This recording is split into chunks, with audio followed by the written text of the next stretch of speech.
साधु साधु साधु नमो तस् भगवतो अरहतो सम्मा संबुद्धस् नमो तस् भगवतो अरहतो सम्मा संबुद्धस् नमो तस् भगवतो अरहतो सम्मा संबुद्धस् हर මේ සූත්‍රය ඇත්තටම ටිකක් ගැඹුරුයි. එතකොට මේක ටිකක් හොඳට අහන්න ඕනේ. ඒ අහනකොට අපිට ලොකු වටිනා අර්ථයක් ලැබෙනවා. ඊට පස්සේ නිබඳු සූත්‍රවල අර්ථය බලාගෙන තමයි අපිට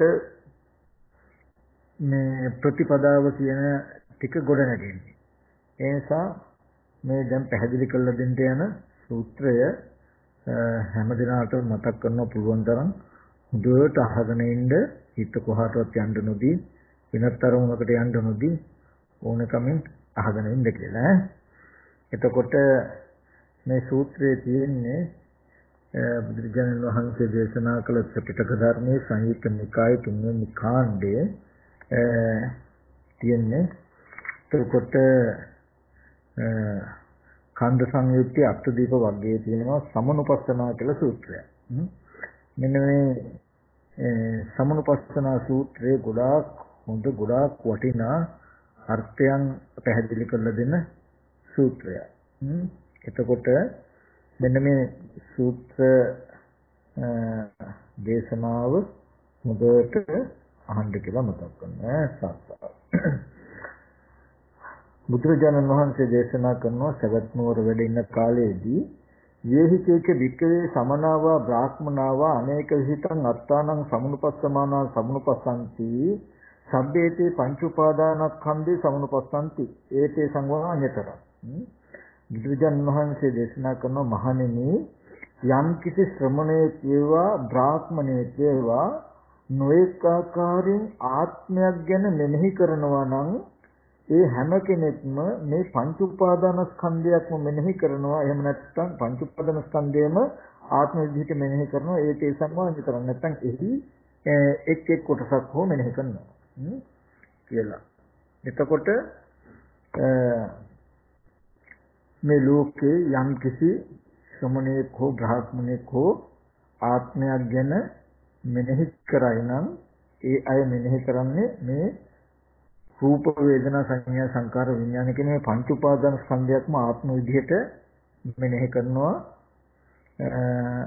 ඒ ස්කන්ධ පංචකය හෝ ස්කන්ධ පංචකෙන් එකක් දෙකක් හෝ ආත්ම විදිහට මෙනෙහි කරන එක තමයි කරන්නේ. එතකොට බුදුජානක මහත්මිය දේශනා කරනවා ඉද වික්කවේ අසුතෝ පුතජනෝ අරියාණං අදස්සාවි අරිය ධම්මස අකෝවිදෝ අරිය ධම්මේ අවිනිතෝ සත්පුරුෂාණං අදස්සාවි සත්පුරුෂ ධම්මේ අකෝවිදෝ සත්පුරුෂ ධම්මේ අවිනිතෝ. ඔන්න හොඳ කාරණාවක් කියනවා ඉතින්. ඉද වික්කවේ මහණෙනි මෙහි අසුතෝ පුතජනෝ අසුතෝ පුතජනය අරියාණං අදස්සාවි අරිය ධම්මස් අකෝවිදෝ අරිය ධම්මේ අවිනිතෝ සත්පුරුෂං අදස්සාවි සත්පුරුෂ ධම්මේ අකෝවිදෝ සත්පුරුෂ ධම්මේ අවිනීතෝ. අන්න අසුතවත් කියන්නේ අහලා හිතලා නැති ඇසු පිරුතෙන් නැති කියන එකයි අසුතවත් කියන්නේ. අසුතවත්කම නිසායි පුතජ්ජනෝනේ. එතකොට අසුතවත් පුතජ්ජනෝනේ කොහොමද? ආර්යයන් වහන්සේලාව නුවණින් දැක්කේ නැති, ආර්ය ධර්මයේ දක්ෂ නැති, ආර්ය ධර්මයේ හික්මුනේ නැති සත්පුරුෂය කවුද කියලා නුවණින් දැක්කේ නැති සත්පුරුෂ ධර්මය මොකක්ද කියලා සත්පුරුෂ ධර්මයේ දක්ෂ නොවුණු සත්පුරුෂ ධර්මයේ හිත් නොවුණු කෙනාට කියනවා අන්න අසෘතවත් කියලා. අසෘතවත් කියන්නේ කවුද? ආර්යයන් වහන්සේලා නුවණින් දැකලා නැහැ, ආර්ය ධර්මයේ අදක්ෂයි, ආර්ය ධර්මයේ හික්මලා නැහැ. සත්පුරුෂයන් නුවණින් දැකලා නැහැ, සත්පුරුෂ ධර්මයේ හික්මලා නැහැ, සත්පුරුෂ ධර්මයේ දක්ෂ නැහැ, සත්පුරුෂ ධර්මයේ හික්මලා නැති කෙනාට කියනවා අසෘතවත් කියලා. අන්නේ බඳු අසෘතවත් පුතඥය. පුතඥ කෙනා මෙන්න මේ විදිහට හිතනවා. රූපං අත්තතෝ සමුපස්සති. රූපය ආත්මයක් හැටියට දකිනවා. ආත්මයක් විදිහට මෙනෙහි කරනවා. ඔය යම් ශ්‍රමණ බ්‍රාහ්මණයෝ හිතන ආකාරය. එතකොට ශ්‍රමණ බ්‍රාහ්මණ ලෝකේ යම් ආකාරයකට හිතයිද ඒ විදිහට තමයි අනිත් ප්‍රජාව හිතන්න ගන්න. කොතනක හරි කොයි තැනක හරි යම් ශාසනයක මුල් වෙනවා නම් ඒ මුල් වෙන කෙනා අනුව තමයි ඊගාවට අනිත් ප්‍රජාව දිවෙන්නේ යන්නේ. එතකොට මෙතනදී ඒ වගේ ආර්යයන් දන්නේ නැති ආර්ය ධර්මයේ දක්ෂ හික්මිලා නැති කම නිසා අසෘතවත් කෙනා රූපය ආත්ම විදිහට දකිනවා. රූපං අත්තතෝ සමුනුපස්සති. රූපය කියන්නේ ආත්මය කියලා දකිනවා. එහෙම නැත්නම් රූපවන්තං වාත්තාන. ආත්මය රූපවත් එකක් කියලා දකිනවා. එහෙම නැත්නම් අත්ත නීව රූපං. රූපය කියන්නේ ආත්මයට හිත එකක් කියලා දකිනවා. රූපස්මින් අත්තාන නැත්නම් ආත්මය රූපයේහි කියලා දකිනවා. ඔතන තියෙනවා දැන් මම කරුණු හතරක් මතක් කළා. මේ කරුණු හතර රූපය ආරම්භය හතර ආකාර දිට්ඨියක් ඇති වෙන ආකාරය. ඒකෙදී මේ දිට්ඨිය තුල උච්ඡේද සාස්ත්‍රත කියන අන්ත දෙකක් තියෙනවා. මෙතන කරුණු ටිකක් ගැන ගැනීමත් එක්කම මතක් කරගන්නම් මම පස්සේ මේකේ අර්ථයට දෙන්නම්. එතෙන්දී රූපං අත්තතෝ සමුනුපස්සති. රූපය ආත්ම වශයෙන්ම දකිනවා කියන තැනක තියෙන උච්ඡේද දෘෂ්ටිය. මොකක් නිසාද? රූපය කියන එක ආත්මයක් හැටියට දකිනකොට ඒ බඳු කෙනාට අදහසක් එනවා මේ විඥානේ නිරුද්ධ වුණාට පස්සේ මරණයෙන් පස්සේ රූපේ සම්පූර්ණ නැති වෙලා යනවා. සිඳිලා වෙනසලා විනාශ වෙනවා. ඒ තමයි මගේ ආත්මය තමයි ඒ විනාශ වෙන්නේ. ආය මත්තේ ඉපදෙන්නේ නැහැ කියන අදහස තියෙනවා රූපේ ආත්ම විදිහට දකින කෙනාට. ඒතර රූපේම ආත්ම විදිහට දකිනකොට රූපේ ආත්ම විදිහට දකින තැනක තියෙනවා උච්ඡේද දෘෂ්ටිය. රූපය නැති වෙනකොට ආත්මය නැති වෙනවා, සිඳෙනවා, විනාශ වෙනවා, මරණයෙන් පස්සේ නෑ. ඒ හින්දා පින් කෙරුවා කියලා විශේෂ පළකුත් නැහැ, පව් කෙරුවා කියලා විශේෂ අගඩකුත් නැහැ, පිනයි පවෙයි කියලා වෙනසකුත් නැහැ. මොකද මරණයෙන් පස්සේ ආයි ඉපදෙන්නේ නැත්නම් නැසෙනවා නම් පින් කෙරුවා කියලා ලොකු අර්ථයක් ලැබෙන්නේ, පව් කෙරුවා කියලා ලොකු අනර්ථයක් වෙන්නේ නැහැ කියලා පින් පව් කියන දෙකටම බය නැති වෙනවා. ඒ වගේ දෘෂ්ටියකට කියනවා සග්ගාවරණ මග්ගාවරණ දෘෂ්ටි කියලා. ඒ කියන්නේ ස්වර්ගයේ සුගතියත් ආවරණය වෙනවා, නිවන් මාර්ගත් ආවරණය වෙනවා. ඔය වගේ දෘෂ්ටි කියන උච්චේ දෘෂ්ටියක් තියෙනකොට. එතකොට මෙතනදී මේ රූපය ආත්මයි කියලා දකින තැනදී උච්චේ දෘෂ්ටියේ එක්තරා පැතිකඩක් අර වගේ නියත මිත්‍යා දෘෂ්ටියයි කියන තැනට අර සග්ගාවරණ මග්ගාවරණ කියන එක ඇත්තටම පනවන්නේ නියත මිත්‍යා දෘෂ්ටිය කියන තැනකින් මේ වගේ තැනක නෙවෙයි. නමුත් නියත මිත්‍යා දෘෂ්ටියකට යන්න තියෙන ඉඩ පටන් ගන්න මේ වගේ තැන. මේ වගේ දිට්ඨියකින් ආරම්භ වෙලා ඒක උපරිමේම ගියාම තමයි ඇත්තටම සග්ගාවරණ මග්ගාවරණ කියන තැනකට යන නියතියක් කියන තැන දක්වාම යන්නේ දසවස්තුක සම්මාදිට්ඨිය බැහැර කරන තැනටපත් වෙන මට්ටමට යනවා. ඒ දිට්ඨියක ඒබඳු දිට්ඨියක ආරම්භය තමයි මේ සක්කාය දිට්ඨිය කියන තැනක තියෙන උච්චේ දෘෂ්ටියේ ආරම්භය. ඒ නිසා මේ දිට්ඨියේ තියෙන මුල් අවස්ථාව සග්ගාවරණ මග්ගාවරණ වෙනවා කියන තැනකටපත් වෙන්නේ නැහැ. නමුත් මෙතනින් පටන් ගන්න මේ දිට්ඨිය තමයි වර්ධනය වෙලා දසවස්තුක කම්මස්සකත සම්මාදිට්ඨිය පවා පිළිගන්නේ නැති තැන දක්වාම ඒ මිත්‍යා දෘෂ්ටිය වර්ධනය වෙලා කුසල කර්ම කරන නැති තත්ත්වයටපත් වෙලා ස්වර්ගය මාර්ගය දෙකම ආවරණය කරන තැන දක්වා පරිවර්තනය වෙන්නේ වැඩිමටපත් වෙන්නේ. ඒකේ මුල් හරියනේ එතකොට රූපං අත්තතෝ සමුපස්සති කියන තැනක තියෙන්නේ උච්චේ දෘෂ්ටි. ඊට පස්සේ දෙවෙනි එකේ තියෙන්නේ රූපවන්තං වාත්තාන. ඒ කියන්නේ ආත්මය රූපවත් එකක් හැටියට දකිනවා. ආත්මයක් තියෙීමට නැත්තම් මේ සත්‍යයක් ඒ කියන්නේ ආත්මේ දැන් රූපවත් විදිහට තියෙනවා. හැබැයි මේ රූපය මොනවා හරි දෙයකින් විනාශ වුණොත් නැති වුණොත් මගේ ආත්මය වෙනත් ආකාරයකට පරිවර්තනය වෙන්න පුළුවන්. දැන් ආත්මේ රූපවත් විදිහට තියෙනවා. හැබැයි ආත්මේ රූපවත් විදිහට තිබුණට ආත්මය කියන එක වෙනත් ආකාරයකට පරිවර්තන වෙන්න පුළුවන් කියන අදහස ඒකේ තියෙනවා රූපවන්තන් අත්ත. තාපතෙන් තියෙනවා අත්ත නීවා රූපං. ඒ කියන්නේ රූපේ ආත්මයට හිත එකක්. රූපය කියන්නේ ආත්මය නෙමෙයි. හැබැයි ආත්මය කියන එක පවතින මේ රූපය කියන එක හිත එකක්. ඊට පස්සේ තියෙනවා රූපස්මින් අත්තාන. රූපය ආත්ම නෙමෙයි. හැබැයි ආත්මයට බැසගෙන ඉන්න ආත්මයට පවතින්න පුළුවන් භූමියක් හදලා තියෙන්නේ මේ රූපය කියලා. රූපයම ආත්මය හැටියට රූපය ආත්මේ රූපවත් එකක් හැටියට රූපය ආත්මයට හිත එකක් හැටියට ආත්මේ රූපේ දැසගත් එකක් හැටියට කියලා මේ වගේ හතර ආකාරයකින් රූපය ගැන දිට්ඨියක් ඇති කරගන්නවා. කවුද මේ ටික ඇති කරගන්නේ? බුද්ධ ආදී ආර්යයන් වහන්සේලා නුවණින් දැක්කේ නැති ආර්ය ධර්මයේ දක්ෂ නැති ආර්ය ධර්මයේ හික්මුනේ නැති සත්පුරුෂ ධර්මයේ දක්ෂ නැති හික්මුලා නැති අසුතවත් කෙනා තමයි මේ විදිහට හිතන්නේ. ඊට පස්සේ ඒ විදිහටම වේදනා අත්තෝ සම්නුපස්සති වේදනාව ආත්ම වශයෙන් හෝ දකිනවා. එතකොට වේදනාවන්තං වාත්තන වේදනාව ආත්මය වේදනාව ආත්මවත් විදිහට දකිනවා. වේදනාව ආත්මයට හිත එකක්. මේ ආත්මේ වේදනාවහි තියෙනවා කියලා මේ වගේ හතර ආකාරයකට වේදනාව කෙරෙහි දකිනවා. සංඥාව කියන්නේ හඳුනනවා. එතකොට සංඥාව කෙරෙහි මේ වගේම හතර ආකාරයක් තියෙනවා. එතකොට සංඥාව කියන එක මේ වගේ හතර ආකාරයක් සංඥාව කියන එක මේ වගේ හතර ආකාරයක් තියෙන නිසා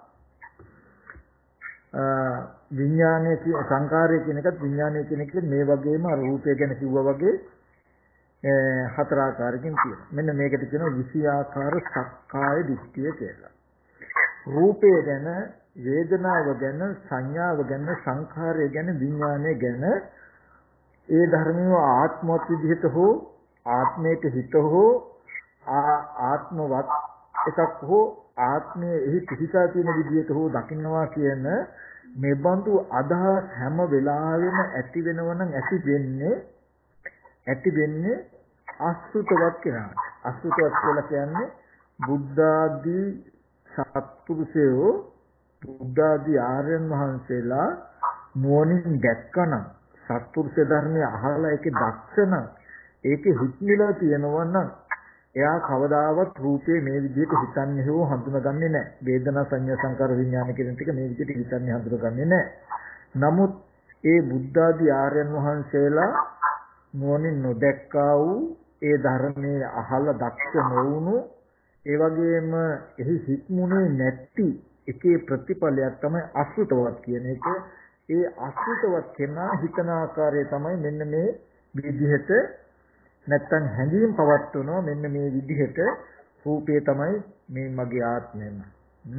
නැත්තම් මගේ ආත්මය රූපවත් එකක් කියලා මේ විදිහට ආත්ම සංඥාවක් මේ ස්කන්ධ හතර කෙරෙහි ඇති කරගන්නවා. ඔක තමයි මේ සමුප්පස්සන සූත්‍රයේ කියන්නේ. ඊට පස්සේ මේ විදිහට රූපය ආත්මවත් විදිහට පැවතුනොත් තියෙන දෝෂය මොකද්ද? මේ විදිහට ඔන්න පෙන්නනවා ඉති අයංච සමුපස්සන අස්මිති චස්ස අවිගතං හෝති. මේ විදිහට මෙනෙහි කරන කෙනාට අස්මිති චස්ස අවිගතං හෝති. ඔහුට අස්මිති කියලා කියන්නේ මම වෙමි කියන හැඟීම. අස්මිමානය කියලා කියන්නේ මම වෙමි කියන හැඟීම දුරු වෙන්නේ නැහැ. මේ මම වෙමි කියන හැඟීම දුරු වෙන්නේ නැත්තේ කාටද? රූපය ආත්ම විදිහට හෝ රූපය ආත්මවත් විදිහට හෝ රූපය ආත්මයේ හිත විදිහට හෝ රූපේ කෙරෙහි ආත්මය තියනවා කියන හැඟීම ඇති කලෙහි මම වෙමි කියන අස්මිමානිය උපදිනවා. වේදනා සංඥා සංඛාර විඥාන කියන ධර්මතා හතරක් ඒවා ආත්ම විදියට හෝ ආත්මවත් විදියට හෝ ආත්මයට හිත විදියට හෝ ඒ තුල ආත්මය තියෙනවා කියන හැඟීමක් කෙනෙකුට තිබුණොත් ඒ තියෙන එකේ දෝෂය තමයි මොකක්ද මම වෙන්නේ කියන හැඟීම ඇති වෙන එක. ඊට පස්සේ අස්මිතිකෝපන බික්කවේ අවිගතේ පංචන්නං ඉන්ද්‍රියාණං අවක්ඛන්ති හෝති. මේ අස්මිති කෝපන බික්කවේ අවිගතේ මහණෙනි ඒ මම වෙන්නේ කියන හැඟීම දුරු නොවුණු කල්හි මම වෙන්නේ කියන හැඟීම දුරු නොවුණු කල්හි පංචන්නං ඉන්ද්‍රියාණං අවක්ඛන්ති හෝති. මේ පංචේන්ද්‍රයන්ට දැස ගන්නවා. ඒ මම වෙමි කියන අස්මිමාන සහගත මනෝ විඥාණය මේ රූපෙට බැස ගන්නවා. පංචේන්ද්‍රයන්න් අවක්ඛන්ති හෝති. මොකද්ද? චක්කු ඉන්ද්‍රියස්ස, සෝත ඉන්ද්‍රියස්ස, ගහන ඉන්ද්‍රියස්ස, ජීවා ඉන්ද්‍රියස්ස, කාය චක්කු සෝත ගහන ජීවා කාය කියන මෙන්න මේ ඉන්ද්‍රියන්ට බැස ගන්නවා. මම වෙමි කියන හැඟීම බැස ගන්නවා. අත්ති භික්ඛවේ මනෝ අත්ති ධම්මා. අන්න මම වෙමි කියන හැඟීම් සහගත මාන සහගත ඥානේ මේ පංචේන්ද්‍රයන්ට දැස ගන්නවා කියලා කියන්නේ මේ කයට දැසගත්තාම එයාට අත්ති මනෝ අත්ති ධම්මා. එයාට මනසක්තියේ ධර්මාරම්මනතිය නැති වෙන්නේ. ඒකෙන් මතක් කළේ හොඳට නුවණින් බලන්න හොඳ කාරණාවක් ඔබට මෙතෙන්දී මම කියලා දෙනවා. ඔයගොල්ලෝ මෙහෙම ඉන්නකොට ඇහැ කන දිව නාසය ශරීරය තියෙනවා කියලා තේරෙනව නේද? දැනෙනව නේද? ඒ තේරෙනවා දැනෙනවා කියන තැනක තියෙන්නේ මන ආයතනයයි ධම්මා ආයතනයයි දෙක. ඔයගොල්ලන්ට ඇහැ කන දිව නාසය ශරීරය තියෙනවා කියලා දැනෙන හිතට තමයි අස්ති මනෝ කියලා කිව්වේ. ඒ මනසට හසු වෙලා තියෙන ධර්මාරම්මණය තමයි ඇහැ කන දිව නාසය ශරීරය කියන මේවා ඇතිකම. හිතට මේවා ඇතිකම දැනෙනකොට අපේ හිතට මේ ආයතන ටික ඇතිකම දැනෙනව නේද කියලා මේ මන ආයතනයයි ධම්මා ආයතනයයි පැවැත්ම නේද කියලා අපිට හසු වෙන්නේ. අපි ඇහැ තියෙනවා කියන තැනකින් කටයුතු කරනවා. කන නාසය දිව තියෙනවා කියන තැනකින් කටයුතු කරනවා. ඇහැ මොකද රූපය කියන එක අචේතනික අවිඥානික මලබිනියක් බඳුනන් යථාර්ථය. විඥානේ දුරු වෙච්ච විඥානේ නැති රූපයකට අපි කියනවා මලබිනියක් කියලා. ඒ රූපෙට රූපේ ඇති බව තේරෙන්නේ නැහැ. රූපය කියන්නේ කන බොන ආහාරයෙන් හැදුණු විඥානයේ නිරුද්ධ වෙච්ච චේතනා නැති කයකට කියන්නේ මලමිණිය කියලා. ඒ කයට කය ඇති බව දන්නවා කියන කාරණාවක් නැහැ. යම් වෙලාවක ඒ කය ඇති බව දැනෙනවා නම් දැනෙන්නේ හිතට. දැනෙනවා කියන එක දැනගන්නවා කියන එක හිතේ කෘත්‍යයක්. එතකොට ඒ හිතට අරමුණ වෙලා තියෙන කය. කය ඇතිකම දැනෙනවා කියනකොට. ඒක තමයි මේක දෙන්නේ මේ මම වෙමි කියන හැඟීම මේ පංචේන්ද්‍රයන්ට බැසගත්තට පස්සේ අත්ති මනෝ අත්ති ධම්මා කියලා කියන්නේ දැන් ඇහැ කන දිව නාසය ශරීරය කියන මේ ටික ඉඳගෙන හිටගෙන නිදාගෙන ඇවිදින හතර ඉරියව්වෙදිම එකම විදිහට තියෙනවා වගේ ඔබට දැනේ. ඒ දැනෙනකම මේ ඇහැ තියෙනවා කන නාසය දිව ශරීරය තියෙනවා කියලා දැනෙනවා කියන ක්‍රම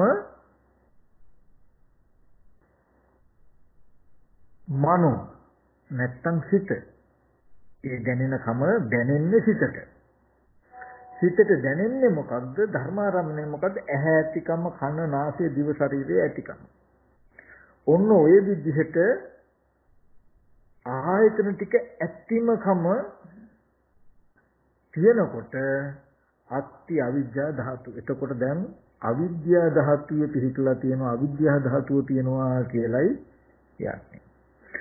මෙන්න මේ විදිහට අවිද්‍යා ධාතුවෙන් යුක්තව අරමුණු ස්පර්ශ කරන පුතග්ජනයට එහෙම නැත්නම් ඇහැ ඇතිකම කන නාසය දිව ශරීරය ඇතිකමින් ඉඳිමින් අරමුණු ස්පර්ශ කරන අරමුණු ස්පර්ශ වීමෙන් යම් වේදනාවක් විඳිනකොට අන්නේ වේදනාව විඳින පුතග්ජනයට නැත්නම් ඒ වේදනාව විඳින පුද්ගලයාට හිතෙනවලු මේ මමයි කියලා. මමයි කියලා හිතනවා නිකන් නෙමෙයි මේ මමයි වේදනාව විඳින්නේ කියලා හිතනවා. අවිද්‍යා සම්පස්සේන වික්කවේ වේදිතේන පුත්තස්ස අසුතෝ පුතජනස්ස අස්මිති හෝති අයමස්මිති හෝති. එතකොට අවිද්‍යා සම්පස්සයෙන් යුක්ත වේදනාව විඳින අසුතවත් පුතජනයට මමයි කියන හැඟීම ඇති වෙනවා. නිකන් නෙමෙයි මේ මමයි වේදනාව විඳින්නේ කියන අදහස ඇති වෙනවා. එයාට භවිස්සන්තිකෝ හොති මම නැවත ඉපදෙන කෙනෙක්, මම රූපවත් කෙනෙක්, මම අරූපවත් කෙනෙක්, මම සංඤී කෙනෙක්, මම අසංඤී කෙනෙක්, මම නේව සංඤීනා සංඤී කෙනෙක් කියලා මේ වගේ මත්තේ තමන් නිබඳු කෙනෙක් යන ගණයට කල්පනා කරනවා යනවා කියලා කියනවා. ඔන්න දැන් හොඳට බලන්න මේ දැන් දෙන්නේ අන්තිමට අපේ පැවැත්ම. ඉඳගෙන හිටගෙන නිදාගෙන ඇවිදින හතර ඉරියව්වෙම මේ ඔක්කොම තියෙනවා. ආයතන ටික ඇතිකමකින් තියෙයි. හැබැයි ඒ ආයතන ඇතිකමකින් තියෙනවා කියලා කියන්නේ අත්ති මනෝ අත්ති ධම්මා. මේ මනසට ධර්මාරම්මණයෙන් හසු වෙලා නැත්නම් ඇහැ ඇතිකම කන නාසය දිව ශරීරය ඇතිකමෙන් පවතින සිත නේද මේ තියෙන සිතට මේව ඇතිකම හසු වෙලා නේද කියලා අපි කවුරුත් හැබැයි දන්නේ නැහැ. මොකද ආරම්භයේම අසුතවත්කම්. ඒ ටිකේ ප්‍රතිඵලයේ තුලයි අපි ජීවත් වෙන්නේ. මොකද්ද? ඇහැ තියෙනවා කියන තැනක. කන දිව නාසය ශරීරයේ තියෙන හින්දා තියෙන එක පේනවා. තියෙනවා කියලා දැනෙමින් අපි ඉන්නවා කියලායි මේ හිතාගෙන ඉන්නේ. එතකොට ඉබ්බන්දු විදිහකට වේදනාව විඳිනකොට චක්කු සම්පස්ස, සෝත සම්පස්ස, ගහන සම්පස්ස, ජීව සම්පස්ස, කාය සම්පස්ස කියලා මේ කුමන හෝ ස්පර්ශයෙන් වේදනාවක් විඳිනකොට ඒ වේදනාව විඳින කෙනා ඒ වේදනාවට කියන අවිද්‍යා සම්පස්සය කියලා. ඒ අවිද්‍යා සම්පස්සයෙන් වේදනාව විඳින සුද්ධජන කෙනාට මමයි කියලා හිතෙනවා, මේ මමයි කියලා හිතෙනවා. මේ වේදනාව විඳින්නේ මම නිකන් මේ මමයි ඒක විඳින්නේ කියලා හිතේ. එතකොට ඔන්න හොඳට බලන්න යම් කිසි කෙනෙකුට යම් වේදනාවක් විඳිනකොට නැත්තම් මම නිකන් නෙමෙයි මේ මම කියලා මේ ආයතන ටික පෙන්වන්න පුළුවන්. මේ මම කියලා පෙන්වන්න පුළුවන්. මේ මමයි වේදනාව විඳින්නේ කියලා කෙනෙකුට පෙන්වන්න පුළුවන් නම් කෙනෙකුට හිතෙනවා නම් ඒ හිතෙන තැනක තියෙන්නේ අවිද්‍යා සම්පස්සය. එහෙම උනේ කුමක් නිසාද? ඒ වේදනාව විඳිනකොට ඒ වේදනාව විඳින්නේ මම, මේ මමයි වේදනාව විඳින්නේ කියලා හිතෙනවා නම්, දැනෙනවා නම්, හැඟෙනවා නම් එහෙම උනේ මොකක් නිසාද? ආස්මි මම වෙමි කියන හැඟීම් සහගත විඥානයේ මේ කයට දැසගත්ත නිසායි. මම වෙමි කියන හැඟීම් සහගත චිත්තය මේ රූපෙට දැසගත්තේ කුමක් නිසාද? මම වෙමි කියන හැඟීම තිබුණු නිසායි. මම වෙමි කියන හැඟීම තිබුණේ මොකක් නිසාද? මම වෙමි කියන හැඟීම දුරු නොවුණු නිසායි. මම වෙමි කියන හැඟීම දුරු නොවුනේ කුමක් නිසාද? විෂයාකාර සක්කාය දිට්ඨිය නිසායි. රූපය ආත්මත් විදිහට, රූපය ආත්මයට හිත විදිහට තියෙන හැඟීම නිසායි. ඒ බඳු හැඟීමක් ඇති උනේ කොහොමද? ඒ බඳු හැඟීම පවතින්නේ කොහොමද? බුද්ධ ආදී ආර්යයන් වහන්සේලා නුවණින් දැක්කේ නැති ආර්ය ධර්මය අහලා නැති ආර්ය ධර්මයේ බුද්ධ ආදී සත්පුරුෂයන් දැක්කේ නැති ආර්ය ධර්මයේ දක්ෂ නැති ආර්ය ධර්මයේ හික්මුනේ නැති කම නිසා. ඒ කියන්නේ අසුතවත් කම නිසා. අසුතවත් කම කියන්නේ බුද්ධ ආදී ආර්යයන් වහන්සේලා දැක්කේ නැහැ, ආර්ය ධර්මයේ දක්ෂ නැහැ, හික්මලා නැහැ. සත්පුරුෂයන් නුවණින් දකින්නේ සත්පුරුෂ ධර්මයේ දක්ෂ නැහැ. සත්පුරුෂ ධර්මයේ හික්මුනේ නැතිකම නිසා ආශ්‍රිතව. බොහෝ ඇසූ කිරු තැන් නැහැ. අහන්න නුවණින් බලන්න වෙනම පැතිකඩක් හම්බෙලා නැහැ. ඒ හින්දා එයාට ඉතුරු වෙලා තිබුණේ අනන්ත සංසාරේ හුරුවමයි රූපය ආත්ම විදියට හෝ රූපය ආත්මවත් විදියට හෝ රූපය ආත්මයට හිත විදියට හෝ රූපය කෙරෙහි ආත්මය තියෙනවා කියලා වේදනා සංඥා සංකාර විඥාන කියන මේ ස්කන්ධ ටිකේ නිබඳු හැඟීමකින් තමයි පැවතුනේ ජීවත් වෙන්නේ. අසෘතවත්කම තිබුණේ සක්කාය දිට්ඨියෙන් යුක්ත වෙනවා.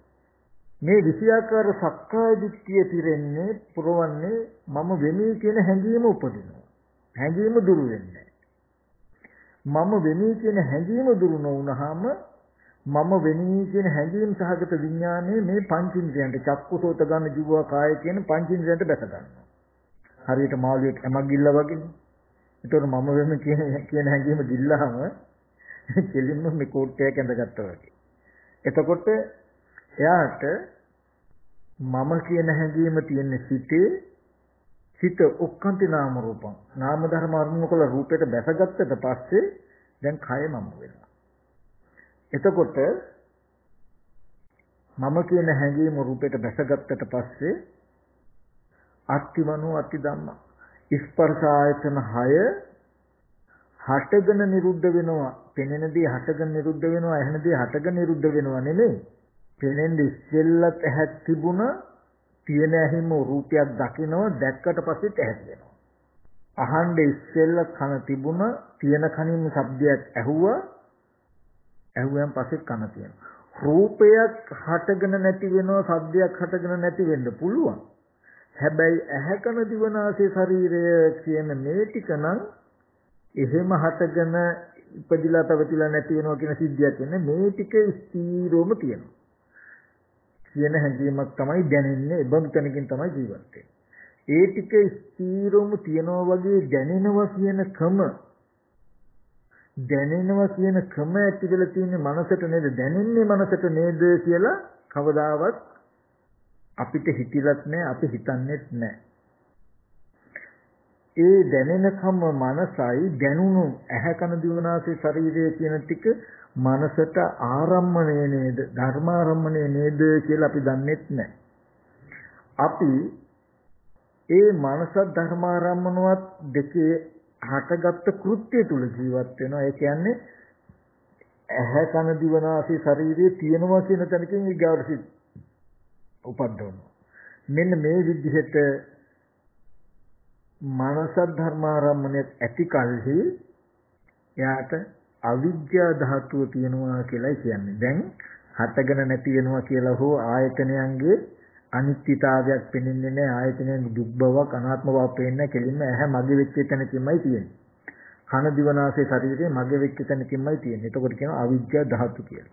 ඔන්න ඔය අවිද්‍යා සම්පස්යෙන් යුක්තව අවිද්‍යා සම්පස්යෙන් අරමුණු ස්පර්ශ කරන පුතග්ජනයට මේ වගේ අවිද්‍යා සම්පස්යෙන් යුක්ත අවිද්‍යා ධාතුවේ ඉන්න කෙනාට ඇති වෙන ස්පර්ශයට කියන අවිද්‍යා සම්පස්සය කියලා. අවිද්‍යා සම්පස්යෙන් යුක්ත පුතග්ජනයට හිතෙනවා මම කියලා. නිකන් මේ මම කියලා හිතෙනවා. ඔන්න බලන්න දැන් එකින් එකට දැන් මේ මමයි සැප දුක් විඳින්නේ මම මේ ඉන්නේ මේ මමයි සැප දුක් විඳින්නේ කියන තැනක අපි ඉන්නවා නම් ඒ දුක හැදෙන හැටි තව එක ආකාරයකට පෙන්වන්නේ මේ මම වෙමි මේ මමයි දුක් විඳින්නේ කියලා හම්බ වෙන තැන තමයි අපි ඉස්සර කතා කරගෙන ගියේ ගිහිල්ලා අසුතවත් පුතජන කියන තැනකට යනකම් යනවා ඊට පස්සේ ඔකේ අනිත් පැත්ත ලෙහඬ වෙන්නේ අනිත් පැත්ත. අනිත් පැත්තෙන් කියන්නේ දැන් ප්‍රතිඵලය තමයි මේ මම වෙමි මේ මම වෙමි කියන තැනක තමයි ජීවිතය අපේ හැම දිනකටම. හැබැයි එතෙන්ට ආවේ ඒ මම නැත්තම් මේ මම වෙමි කියලා හැඟීමක් හිතෙන මේ මම පෙර ජීවිතේ කොහෙන්දන්වත් ආවෝ ඒ මම මරණයෙන් පස්සේ කොහාටවත් යනවාවත් නෙමෙයි ඒ මම හැදුණු හැටි බුදුරජාණන් වහන්සේ පෙන්වන්නේ.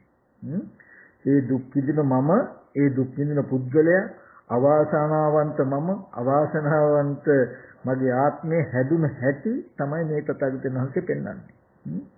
එතකොට එතනදී බුද්ධ ආදී සත්පුරුෂයන් දන්නා වූ දක්නා වූ සත්පුරුෂ ධර්මයේ දක්ෂ සත්පුරුෂ ධර්මයේ හික්මුණු කමට කියන සුතවත් කියලා. සුතවත් ආර්ය ශ්‍රාවක.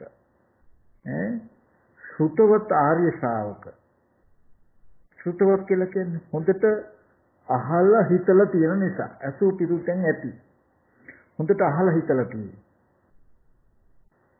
අහන්න ලැබුණේ බුද්ධ ආදී සත්පුරුෂයන් දකින්න ගිය නිසා.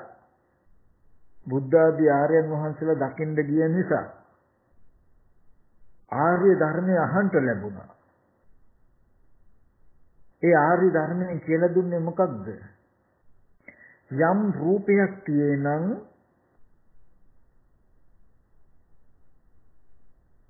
චත්තාරෝච මහ භූතා චතුන්නංච මහ භූතං උපාදාය රූපං යම් රූපයක් තියෙනං යම් රූපයක් වෙනොත් අපි ඕකටම ගමු අර ස්කන්ධ අවබෝධයත් එතන බුද්ධ ආදී ආර්යයන් වහන්සේලා බුද්ධ ආදී සත්පුරුෂයන් වහන්සේලා දකින්න ගියොත් දැක්කොත් ලැබෙන දේ තමයි මොකද්ද?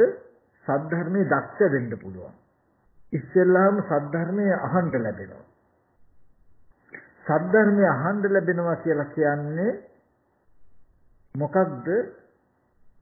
මේ ලෝකේ බුද්ධ ආදී ආර්යයන් වහන්සේලා පහළ වුණත් නැතත් හැමදාම ලෝකේ පැවතුණු පවතින ඇත්ත. ඒ බුද්ධ ආදී ආර්යයන් වහන්සේලා උගන්වනවා කියලා දෙනවා රූපය කියලා කියනකොට රූපස්කන්ධය කියන්නේ රූප කියන ගත්තාම රූපස්කන්ධය. ස්කන්ධ කියලා කියන්නේ ගොඩක්. ස්කන්ධ කියන්නේ රාශියක්. ස්කන්ධ කියන්නේ සමූහයක්. පස්කන්ධ, ගිනි කන්ද, වැලි කන්ද කියලා ස්කන්ධ කියන කතා කරන තැනක සමූහ අර්ථයකින් රාශි අර්ථයකින් පුංජාර්ථයකින් එතකොට සමූහයක් රාශියක් ගොඩක් කියන අර්ථයකින් කියනවා ස්කන්ධ කියලා. එතන රූපස්කන්ධ රූප ගොඩක් රූප රාශියක් රූප සමූහයක් කියන අර්ථය උගන්වනවා අපිට. මොනවද රූප ගොඩ රූප රාශිය රූප සමූහය? අතීත අනාගත පච්චුප්පන්න අජ්ජත් බහිද්ද ඕලාරික සුකුම හීන ප්‍රණීත දුර ළඟ කියලා මේ රූපය කියලා යමක් ලෝකයේ තියෙයි නම් ඒ රූපේ නියෝජනය කරන්න පුළුවන් ශේෂ්ත්‍රයක් තියෙනවා. ඒ ශේෂ්ත්‍රය විසිරලා තියෙනවා 11 ආකාරයකට. අතීතයේ වේවා දැන් වේවා අනාගතයේ වේවා යම්ම කෙනෙක් රූපයක් ඇසුරු කළා නම් ඇසුරු කරන්නේ මෙන්න මේ 11 පොළ හරහායි. ඔය 11 පොළක විසිරලා පැතිරලා තියෙන රූපය එයින් ඔබට යන්නේ යම්ම රූප ටිකක් තියෙනම් තියෙන හැම රූපයක්ම කැටි කළා මේ 11 පොළක 11 තැනක විසිරලා තියෙන හැම රූපයක්ම කැටි කළා අරගෙන කියනවා රූපස්කන්ධය කියලා. රූපස්කන්ධ කියලා කියන්නේ රූප රාශියක් රූප ගොඩක්. අතීතයේදී අපි අසුරු කළ යම්තාක් රූප තිබුණා නම් ඒ හැම රූපත් වර්තමානයේදී හම්බ වෙන හැම රූපයක්මත් අනාගතයේදී හම්බ වෙන හැම රූපයක්මත් කියලා තුන් කාලයකට තියෙනවා. ඊට පස්සේ ওই තුන් කාලය ඇතුළ ආපහු මෙහෙම බෙදෙනවා. අතීතයේ ඇසුරු වෙච්ච ආධ්‍යාත්මික බාහිර ඖදාරික සුකුම ඖදාරික කියලා කියන්නේ රළු. සුකුම කියන්නේ සිව්. හීන ප්‍රණීත අපි ඉස්සෙල්ලා මේ කුලස් පොලේ අර්ථය පොඩ්ඩක් ලියා ගමුකෝ. අතීතය කියන්නේ අතීතය ඇසුරු කළ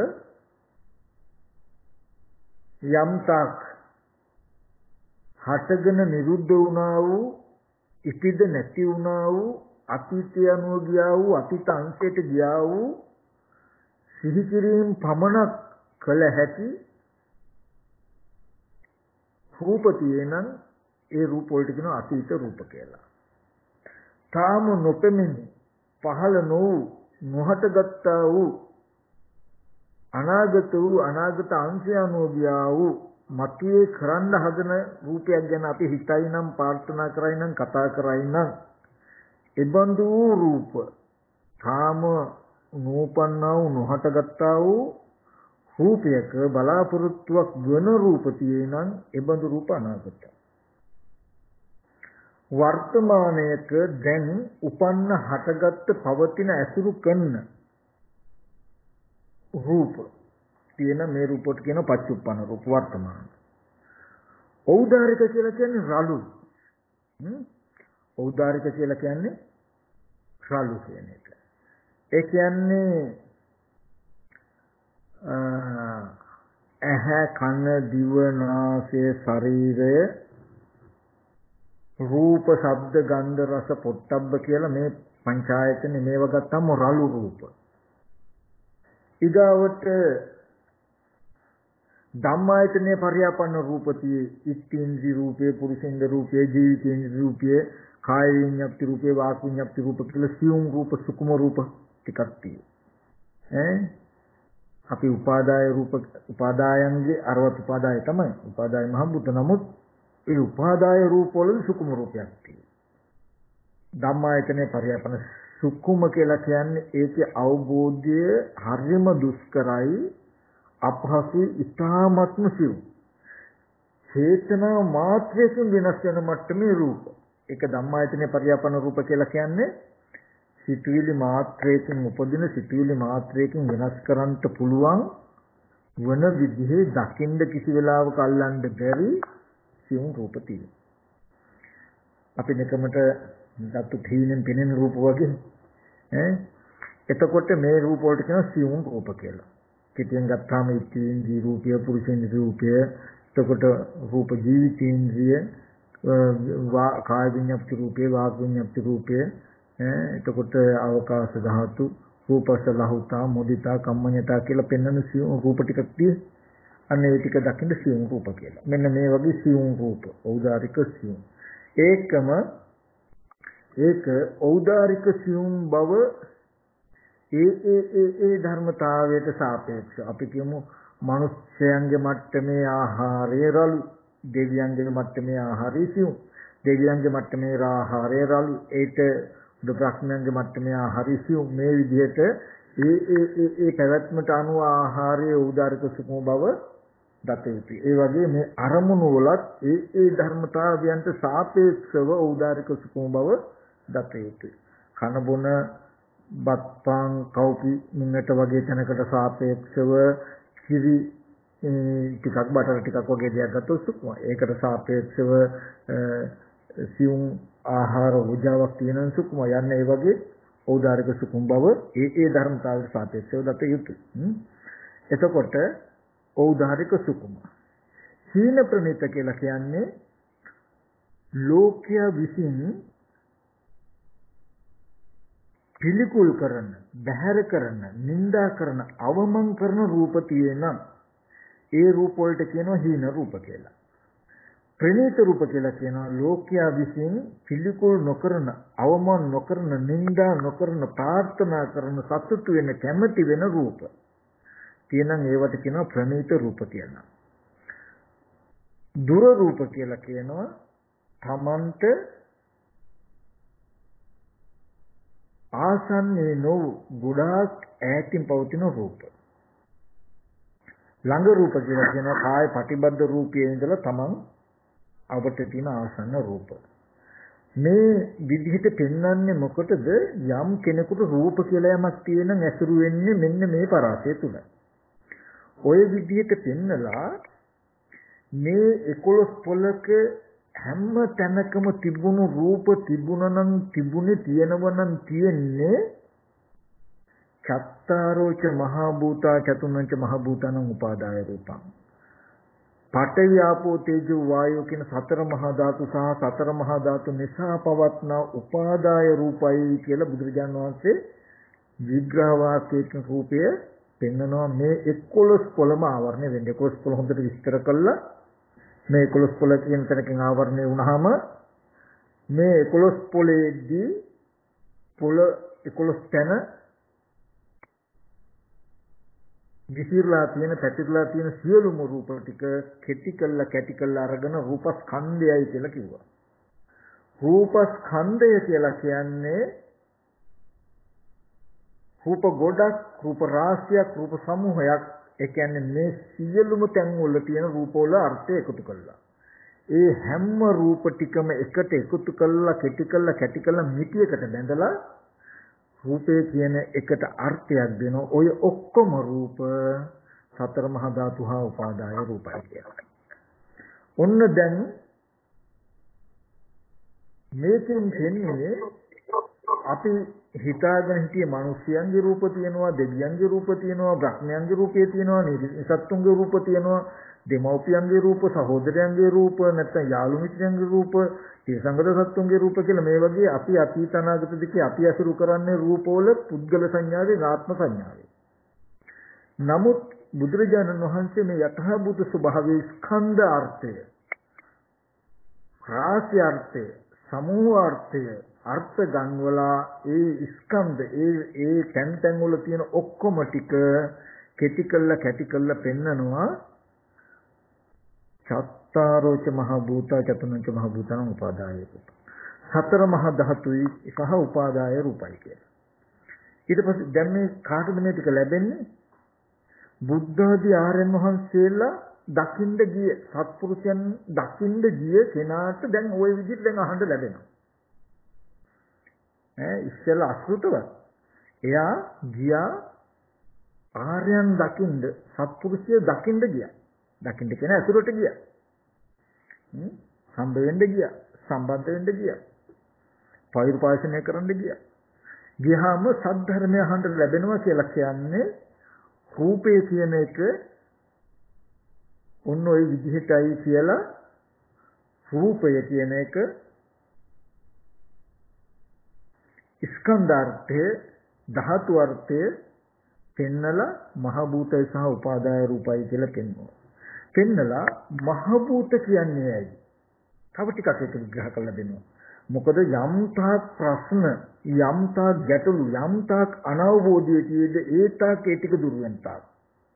යම් තාක් නොදන්නාකම, නොදක්නාකම තියෙන ඒ තාක් දුර වෙලා දන්නා දක්නාකම ඇති වෙන තාක්.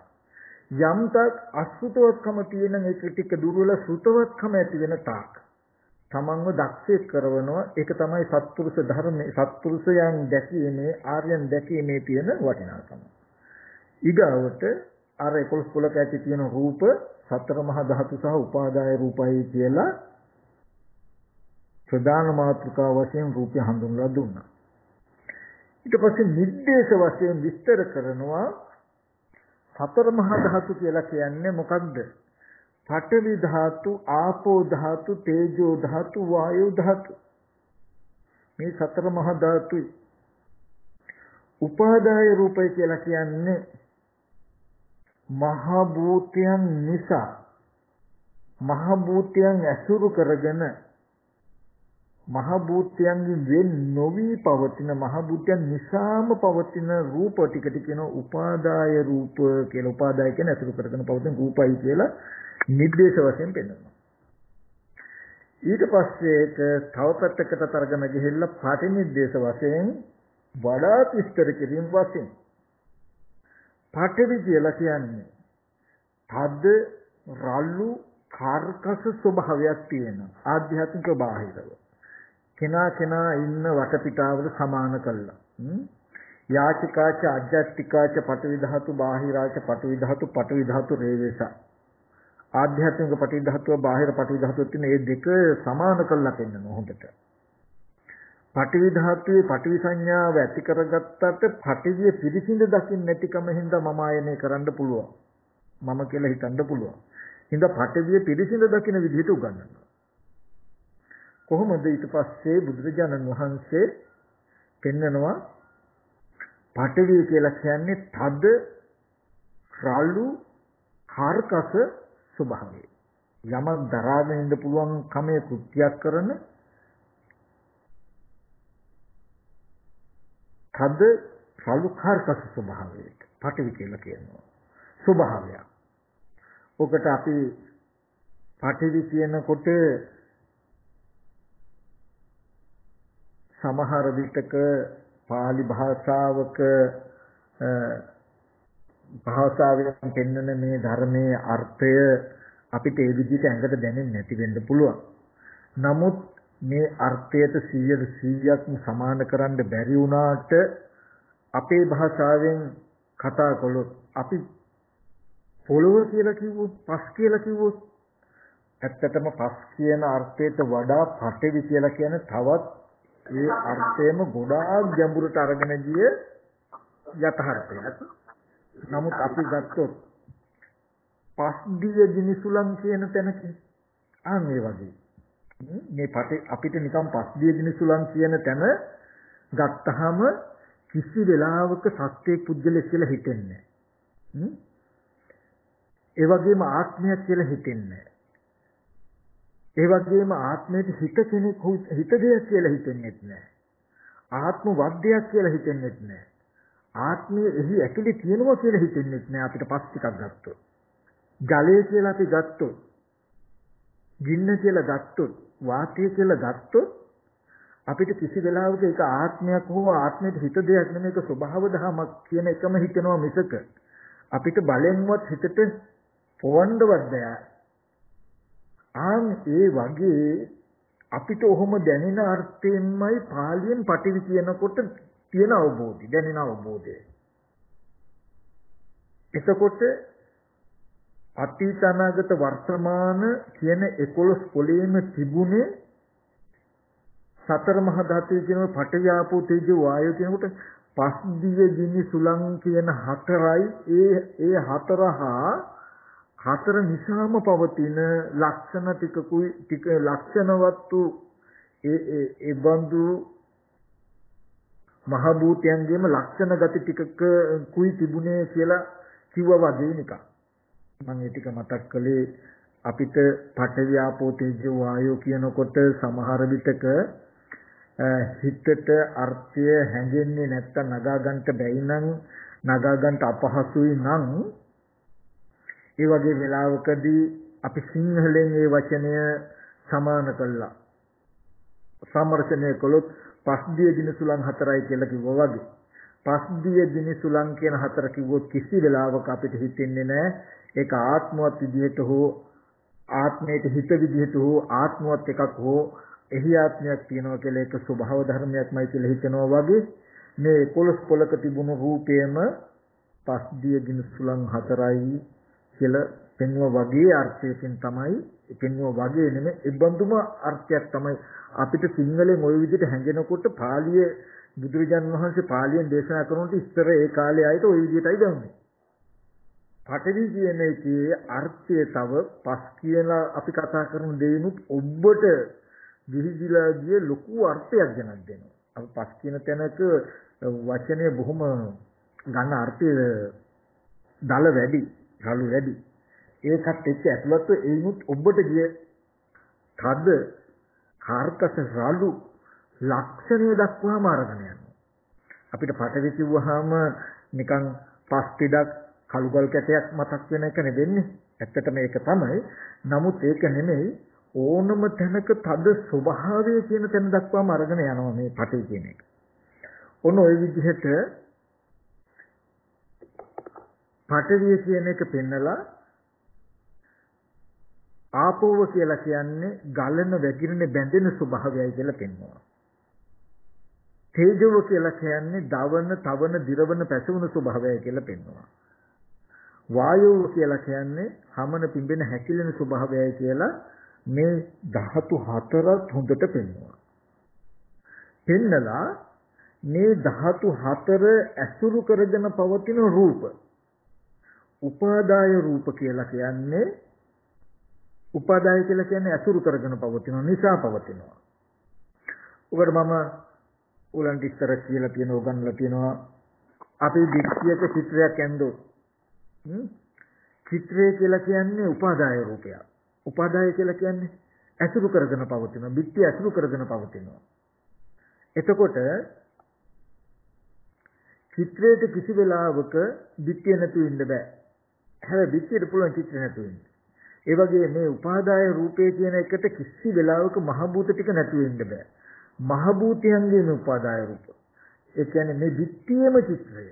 චිත්‍රය ඇඳපු කෙනාටවත් අයිති වෙන්නේ නැහැ. චිත්‍රයේ දික්තියේ චිත්‍රය යන ගණයට යනවා. දික්තිය ඇසුරු කරගෙන පවතිනවා. මොකද දික්තිය නැත්තම් චිත්‍රය තියෙන්නේ. චිත්‍රයක උපදින්න හා පවතින්න උදව් වෙලා තියෙනවා චිත්‍රය. ඒ නිසා දික්තිය ඇඳි චිත්‍රයක් වගේ. දික්තිය ඇසුරු කරගෙන පවතිනවා. හැබැයි චිත්‍ර කියන්නේ දික්තිය නෙමෙයි. දික්තිය කියන්නේ චිත්‍ර නෙවෙයි. දෙකක් වුණාට වෙන්ව පවතින්නේ නැහැ. වෙන්ව පවතිනවා කියන්නේ චිත්‍රයට පවතින්න බෑ. දික්තිය නැතුව වගේ උපාදාය රූප කියලා කියනකොට ඇහැට පෙනෙන රූප, කනට ඇහෙන ශබ්ද, නාසයට දැනෙන ගන්ධ, ඒ වගේම දිවට දැනෙන රස, ඒ වගේම බාහිර පොට්ටබ්බ කියන ටික. මෙන්න මේවා සමාවෙත් පොට්ටබ්බනේ කය. කය කියන ටික පොට්ටබ්බේ අතහැරලා කය කියන ටික. මෙන්න මේ ටික මේ රූප නමයම උපාදාය ඖදාරිකයි. උපාදාය රූප රළු. උපාදායයි හැබැයි ඖදාරිකයි. ඊට පස්සේ හොඳට පෙන්නනවා අපි නිකමට කිව්වොත් ඔන්න දැන් ඒ ටික පෙන්නවා මහ භූතයන්ගේම උපාදාය කිව්වහම ඒ රූප වල අයිතිය තියෙන මහ භූත ටිකට. මම ඔයගලන්ට පෙන්න තව කාරණාවක් මතක් කළොත් ලොකු ජල තටහකයකට ළඟ තියෙන ගහක ඡායාවක් වැටලා තිබුණා. අපි කියමු බේසමක් ගන්න අපි. බේසමක් අරගෙන එළියෙන් තිබුත් ගහක් ගාවින් තිබුණොත් ගහේ ඡායාව වැටේ වතුරට. දැන් මේ ඡායා රූපය වතුරේ පතිත වෙලා තියෙයි. වතුර උපාදාය කරගෙන ඡායාව පවතිනවා. දැන් ඇහැට පේනවා. ඇහැට පෙනෙන රූපේ උපාදාය රූපයක්. ඇහැට දැන් වර්ණ සතහන නැත්තම් මේ ඡායාව පෙනෙනවා. හැබැයි කිසි වෙලාවක මේ පෙනෙන දේ වතුර ටික නැති වුණොත් උතන පවතින්නේ නැහැ. වතුර ටික තියෙනකම්ම වතුර උපාදාය කරගෙන වැසුරු කරගෙන පවතිනවා. මේ උපාදාරු හැම මේ පෙන්වන නිදසුන හැම තැනකටම ආදේශ කරන්න එක හා සමානමයි. අපිට නොපෙනුනාට අර්ථය එකමයි. මේ පේන උපාදාය රූපය වතුරට පේන ඡායාව ඇහැට පෙනෙනවා, දකින්න පුළුවන්. දිට්ඨිමත්ත. කිසි වෙලාවක මේක අල්ලන්න බෑ. අල්ලන්න කියලා අත දැම්මොත් අත ගිහිල්ලා හැපෙන්නේ වතුරේ මිසක ඡායාව අහුවෙන්නේ නැහැ. කිසි වෙලාවක වතුර ටික එතන තියෙද්දි ඡායාව විතරක් උස්සලා ගන්න පුළුවන්ද ළඟට? දුරස් කරන්න පුළුවන්ද? අයින් කරන්න පුළුවන්ද? කිසිදු ක්‍රියාකාරකමක් පවත්වන්න බෑ. මොකද ඒක මහ භූතයන්ගේම රූපයක් වෙලා. මහ භූතයන්වයි ගිහිල්ලා තියෙන්නේ. අපිට මුකුත් අයිතියක් නැහැ. කිසිම දෙයක් කරන්න බෑ. අපිට ඒ ඡායා රූපේ පතිත වෙලා තියෙන මහ භූත ටිකත් එක්කම ළඟට ගත්තොත් ඡායාව උන්න ළඟට ගත්ත හැකි. ඒ කියන්නේ වතුර භාජනෙත් එක්කම ඉස්සුවොත් උන්න ඡායාව ළඟ වෙයි. වතුර භාජනෙත් එක්කම දුරස් කළොත් ඡායාව දුරස් වෙයි. එතකොට අපිට යම් භාණ්ඩයක් අතට පෙනෙන දේ ළඟට ගන්න ඈත් කරන්න පුළුවන් නම් ඒ වෙලා තියෙන්නේ ඒ පේන දේ ඇසුරු කරගෙන තියෙන මහ භූත ටිකත් එක්කම අපි මේ ඔසවල තියෙන මිසක අපිට යම් වස්තුවක් පෙනෙද්දි පේන වස්තුව නිර්මාණය කරපු මහ භූත ටික එතනම මේසි උඩම තියෙද්දි පෙනෙන වශයෙන් සිද්ධි විතර කුසල ගන්න බෑ. එතකොට මෙන්න මේ වගේ මහ භූතයන්ගේම උපාදාය රූපයි කියනකොට ඇහැ අයිති ඔබටවත් මටවත් නෙමෙයි මහ භූතයන්ටයි කියන එක කියනවා. ඒක මහ භූතයන්ගෙන් තොරව හොල්ලන්නවත් බෑ. පෙනෙන රූපයයි මහ භූතයන්ටයි මහ භූතයන්ගේම උපාදාය. චතුන්නම් මහ භූතානම් උපාදාය රූපං. සතර මහා ධාතුන්ගේ උපාදාය රූපේ. ඒකයි අයිතිය පෙන්වනවා යාද. කියලා ඔන්න උපාදාය රූප ටික ඇහැ මගේ නෙමෙයි. ඇහැ මහ භූතයන්ගේ උපාදාය රූපය. අර වතුර භාජනයේ තියෙන ඡායාව මගේ නම් මගේ ආත්ම නම් මට අයිති නම් වතුර ටික තියෙද්දි ඡායාව විතරක් ගලවලා අරගෙන අපිට යන්න පුළුවන් වෙන්න ඕනේ. අපිට ක්‍රියාකාරකමක් පෙනෙන දේ එක පවත්වන්න පුළුවන් නම් වතුරට අයිතියක් නැතුව මට අයිතියක් තියෙනම් මට යමක් ඒකේ බලය පවත්වන්න පුළුවන් නම් වතුර බේසමට වැටලා තියෙන ඡායාව බේසම තියෙද්දි වතුර ටික තියෙද්දි ඡායාව විතරක් අරගෙන මට ගනුදෙනු කරන්න පුළුවන් වෙන්න ඕනේ. නමුත් වතුර ටික නැතුව ඒක හොල්ලන්නවත් බැයි නම් මට කිසිම ක්‍රියාකාරකමක් කරන්න බැයි නම් ඒක එනම් අයිතිය වතුරටමයි වගේ මහ භූතයන්ටම වගේ ඇහැ කියන දේ අයිති මට නෙමෙයි. මහ භූත ටික ඇතිකාක් මේ ප්‍රසාද ගතිය විද්‍යමාන වෙයි. මහ භූත ටික නැති වෙනකොට ප්‍රසාදේ නොවේ. මහ භූත ටික ඇතිකාක් ඔබට වර්ණ සටහන් පෙනේ. මහ භූත ටික නැති වෙනකොට වර්ණ සටහන් නොපෙනේ. මහ භූත ටිකත් එක්කම එහාට මෙහාට කොළොත් වර්ණ සටහන් එහාට මෙහාට වෙයි. මහ භූත ටික තියෙද්දි වර්ණ සටහන් මාත්‍රේ විතරක් ගන්න බෑ. විත්‍රයේ චිත්‍රයේ ඇන්දි අපි ඇන්දට චිත්‍රය අපිට අයිති නෑ. විත්‍රයේ තියෙද්දි චිත්‍රය ගලවලා අපිට ගන්න බෑ අපිට. අපිට ඕන වෙලාවට චිත්‍රය දුකස් කරන්න චිත්‍රය අයින් කරන්න බෑ. ඕන විත්‍යයත් එක්කම අරගෙන කඩලා විත්‍යයෙන් පිටින්ම අරගෙන ළඟට ගන්න පුළුවන් චිත්‍රය ළඟට ඒ දුරස් කරන්න පුළුවන් චිත්‍රය දුරස් වෙන්නේ මිසක විත්‍ය තියෙද්දි දැන් චිත්‍රය අයින් කරන්න බෑ. ඕන චිත්‍රය අපව මකලා දාන්න පුළුවන්. නමුත් කිසි වෙලාවක අරගෙන පරිහරණය කරනවා කියන්න බෑ. ඒ වගේ මහ භූතයන්ගේම උපාදාය රූපයි කියලා හොඳට උගන්වනවා. එතකොට ඇහැ රූප කන ශබ්ද කියලා කියන්නේ පස්දිය ගිනිසුලන් කියලා මම ඔයගලන්ට අර්ථ ගැන්වෙන විදිහට කියන්නම්. නමුත් ඒක ඔබට ගිය වචනයක් හැටියට දකින්න පටවියාපෝතේජී කියනකොට පස්දිය ගිනිසුලන් හතර හා බැඳුණු ඒ ධර්මතා හතරට අයිති රූපයි කියන අදහසින් තමයි මේ ඇහැ උපාදායයි මහ භූතයන්ගේ උපාදාය. ඒ කියන්නේ පස්දිය ගිනිසුලන් හතරේ උපාදාය රූපය. බැඳුණු රූපය. රූපය කියන්නේ පස්දිය ගිනිසුලන් හතරේ බැඳුණු රූපය. කන කියන්නේ පස්දිය ගිනිසුලන් හතරේ බැඳුණු රූපය. කියන තැනකින් අර්ථ අරගෙන කෙනෙකුට තේරුණොත් කිසි වෙලාවක පස්දිය ගිනිසුලන් හතර තමන් හෝ ආත්මයක් නෙමෙයි නම් ඒහා බැඳුණු ඒ නිසා පවතින ඒ නිසා උපදින රූපයක් ආත්මයක් වෙන්නේ නැහැ කියන නුවණ එයාට තියෙයි. එතකොට මෙන්න මේ විදිහට රූපස්කන්ධය කියන්නේ මොකද්ද කිව්වා 11 පොලක පෙන්නවා 11 පොලක තියෙන ඒ කැටි කළ රූපස්කන්ධය කියන ටික තමයි රූපස්කන්ධය කියන ටික තමයි ඒ ටිකේ අර්ථය සතර මහා ධාතු සහ උපාදාය රූපයි කියලා සතර මහා ධාතු කියේ මොකද්ද පටිඝාපෝ තේජෝ වායු පටිඝාපෝ තේජෝ වායු කියන්නේ මොකද්ද කියලා ඒකෙත් ගුණාත්මක ලක්ෂණ දක්වාම පෙන්නලා උපාදාය රූපයි කියන්නේ කියලා හොඳට විස්තර කළා. ඔන්න ඔය ටික විස්තර කළා ඊට පස්සේ ඒකේ තවත් පෙන්නවා ඖදාරික සුකුම කියලා. සුකුම කියලා කියන්නේ ඉස්තේන්ද්‍රිය පුරුෂේන්ද්‍රිය ජීවිතේන්ද්‍රිය කියන රූප. අපි නිකමට ගත්තොත් ඕගලන්ට මම මතක් කළොත් ඕගලන්ගේ මේ ශරීරය අපේ ඇඟිලි නමන්න දිගහරින්න පුළුවන් අතපය හකුලවන්න දිගහරින්න පුළුවන්. ඔකට කියනවා කාය කම්මඤ්ඤතා කියලා. කාය කම්මඤ්ඤතාවය. මේ කායේ හකුලවන්න දිගහරින්න පුළුවන් කාය කම්මඤ්ඤතාවයේ තියෙන්නේ හිත තියෙනකම් විතරයි. හිත තියෙන්නේ හැබැයි හිත නිසා හිතේ තියෙන සිතුවිලි නිසා කයින් ප්‍රකට වෙන ගතියක්. බැරි වෙලා විඥානේ නිරුද්ධ වුණොත් මේක දර කෝට්ටක් වගේ දරදඬු වෙනවා.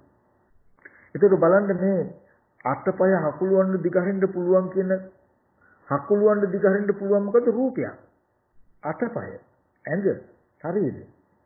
හැබැයි ඒ බඳු රූපයේ නිබඳු රූපයක් උනේ හිත නිසා. ඒකයි ධම්මායතනේ පරියාපන්න රූප. ඒකේ ධම්මායතනේ හිත නැති වුණු සිතුවිලි නැති වුණු මේ ගතිය නැති වෙනවා. එතකොට මේ රූප ස්වභාවය හිත ඇතිකම හිත නැතිකම නුවණින් දැක යුතු මිසක කෙලින්ම රූපයක් හැටියට පේන්නේ නැහැ. නුවණින් දකින්න දෙන්නේ. එන්නේ ඒ බඳු රූප වලට සුකුමයි කියනවා. ඊට පස්සේ දැන් මෝදිකා රූපේ අපි ශරීරය අත ගන්නකොට හරිය සිනිඳුයි මුදුයි දුදු මොලොක්කමක් තියෙනවා.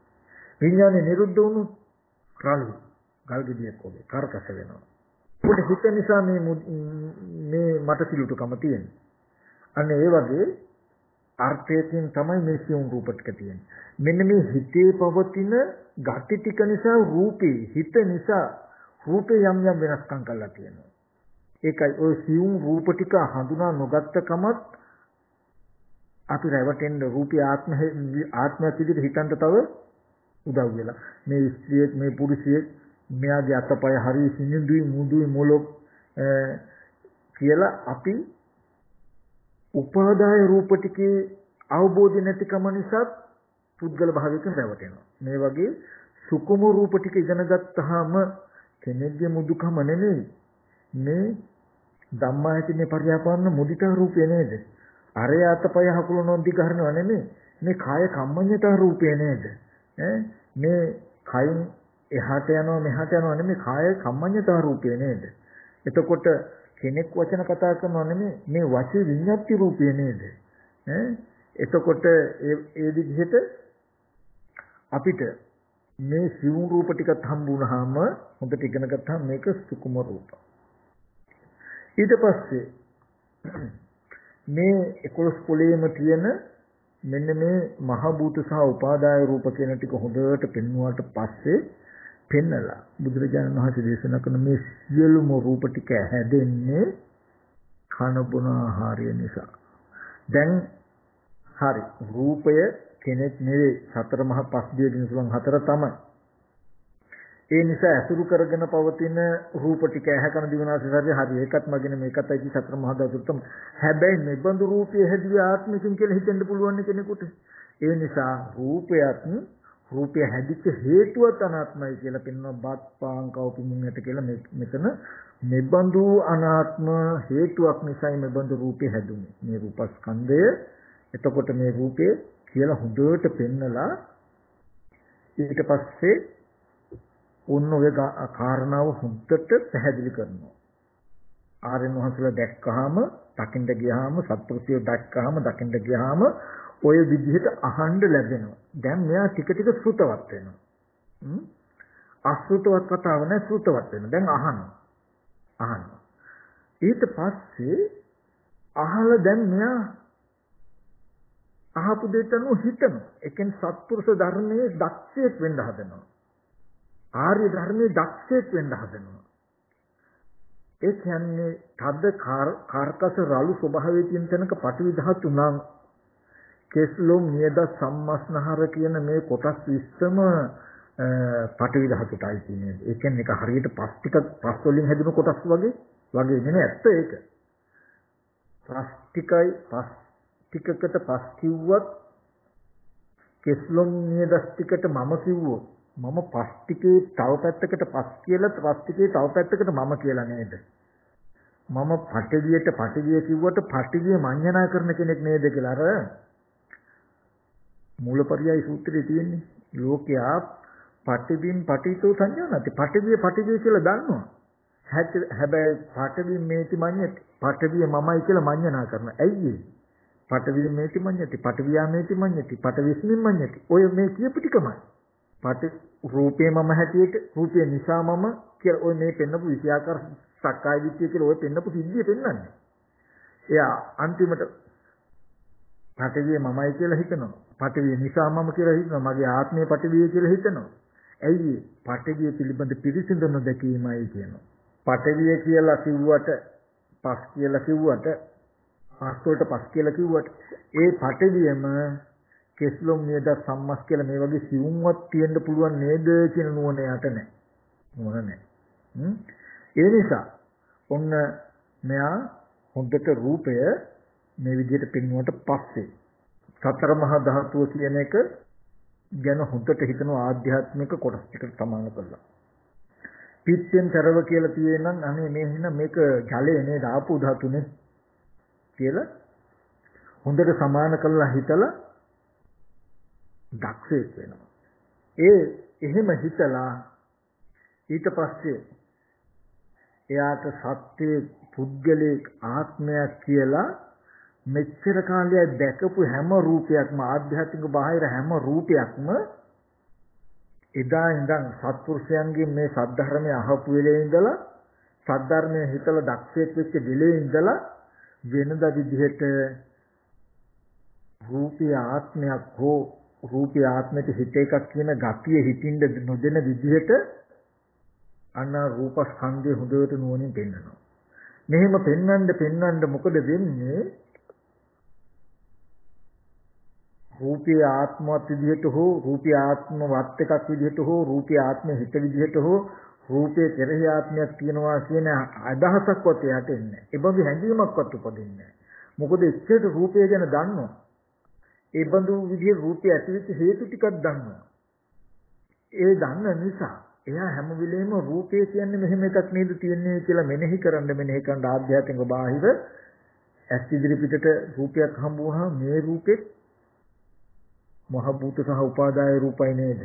හොඳට අර්ථ දක්වලා තියෙනවා. ඒ ඇහක් තියෙනවා නම් ඒ කෙනෙක්ගේ හැනෙම එතන තියෙන මහ භූත ටික අසුරු කරගන්න නේද? ඒ රූපයක් තියෙනවා නම් ඒ රූපය පේන රූපය මගේවත් තව කෙනෙක්වත් නෙමෙයි. එතන තියෙන පඨවි ධාතුව මහ භූත ටික අසුරු කරගෙන පවතින රූපයක් නේද? ඒ රූපේ එතන තියෙන ධාතුවට අයිති එකක් නේද? පේන ඡායාව වතුරට අයිති එකක් මිසක මට අයිති එකක් නෙමෙයි. ඒ විදිහට හිතන්න එහෙම හිතනකොට මොකද වෙන්නේ? ඔන්න බුද්ධ ආදී ආර්යයන් වහන්සේලා සත්පුරුෂයෝ දැක්කහම සද්ධර්මය අහන්න ලැබුණාම සුතවත් වුණාම සත්පුරුෂ ධර්මයේ දක්ෂ වුණා. එයා හොඳට ස්කන්ධයන්ගේ දක්ෂයි. ස්කන්ධ කියන අර්ථය ගැන හොඳට දක්ෂයි. ඒ ස්කන්ධයන්ගේ ස්කන්ධ අර්ථයේ දක්ෂ වුණාම එයා ටික ටික හික්මුණා. මොකේද? ලෝකයේ ආත්ම විදිහට බලන රූපයේ තියෙන තැනක ආත්මයක් නෙමෙයි. මෙන්න මේ වගේ ස්කන්ධයක පැවැත්මක් තියෙන හේතු ප්‍රත්‍යය කියන නුවණ ආවා. දැන් ඒ නුවණ නැවත භාවිතා කරනවා යා. ඒ ඉගෙනගත්ත නුවණ භාවිතා කරනකොට සුතවත් ආර්ය ශ්‍රාවකයාට රූපී ආත්මවත් විදිහට හෝ ආත්මයට හිත විදිහට හිතෙන්නේ නැහැ. හිතෙන පුරුද්දක් තියෙන ඒක ගෙවා ගන්න නිතරම උත්සාහවත් වෙනවා. සත්පුරුෂ ධර්මයේ ආර්ය ධර්මයේ හික්මනවා මෙයා. ටික ටික උත්සාහවත් වෙනවා. අන්න ඒ විදිහට හික්මනකොට වෙන්නේ මොකද්ද ප්‍රතිඵලය? මම වෙමි කියන හැඟීම ටික ටික ගෙවීමට යනවා. මම වෙමි කියන හැඟීම ගෙවෙනකොට මොකද වෙන්නේ? මම කියන හැඟීම මේ පංචේන්ද්‍රයන්ට බැස ගැනීම නතර වෙනවා. ටික ටික අඩු වෙනවා. මම කියන හැඟීම පංචේන්ද්‍රයට බැස ගැනීම අඩු වෙනකොට ඇහැ කන දිවනාසය ශරීරයේ කියන ආයතන ටික නිතරම ඇතිකමට හම් වෙන ගතිය තමයි ටික ගෙවෙන්නේ. ඒ බඳු කෙනාට ස්පර්ශ වෙනකොට ඒ ස්පර්ශයේ අවිද්‍යා ධාතුවයි අඩු වෙන්නේ. මේ මම වෙමි කියන ගතියයි අඩු වෙන්නේ අර විදිහට බලනකොට. යම් කලක සුතවත් ආර්ය ශ්‍රාවකයට මේ ඇහැ කන දිවනාසය ශරීරය කියන පංචේන්ද්‍රිය තියෙද්දිම අස්මිමානයේ සම්පූර්ණයෙන්ම නැති වුණාද? මම වෙමි කියන හැඟීම මම වෙමි කියන හැඟීම සම්පූර්ණම නැති වෙන දවසක් එනවා. මේ විදිහට ඉස්සලා දිට්ඨිය දුරු කරන්න රූපය බැලුවට පස්සේ සංයෝජන ටික ඇති වෙනවා. සංයෝජන ටික දුරු වෙන්න ওই විදිහට රූපය ගැන බලනකොට මේ පංචේන්ද්‍රිය තියෙද්දීම එයාට පංචේන්ද්‍රිය මම වෙමි කියන හැඟීම සම්පූර්ණම නැති වෙනවා. ඒ කියන්නේ මම වෙමි කියන හැඟීම් සහගත විඥානේ මේ කයට බැහැ ගන්න නැති වෙනවා කියන එකයි. එදාට එයා මේ ඇහැ කන දිවනාසය ශරීරයේ තියෙන ආයතන ටික පරිහරණය කරනවා. ඒ ආයතන ටිකම තමන්ගේ නොවි එකෙන් නැතිලා. ඒතර කියනවා අනාගාමී කියලා. එතකොට මෙන්න මේ ස්කන්ධ අවබෝධය ඔබට ලැබෙන්න ඕනේ. එතකොට මේ සූත්‍රයේ අනුසාරයෙන් මට ඔබට කියලා දෙන්න පුළුවන් උනේ අද ඔබට හිතෙන මේ මමයි කියලා නිකන් මේ මමයි කියන තැනකින් දුක් විඳින ජීවත් වෙන ඔබව නිර්මාණය වෙච්ච ආකාරය බුදුරජාණන් වහන්සේ පෙන්වන්නේ. සත්පුරුෂ අසුර නැති නිසා සද්ධර්මය අහන්න නොලැබුණු කමින් ආත්ම විදියට හිතලා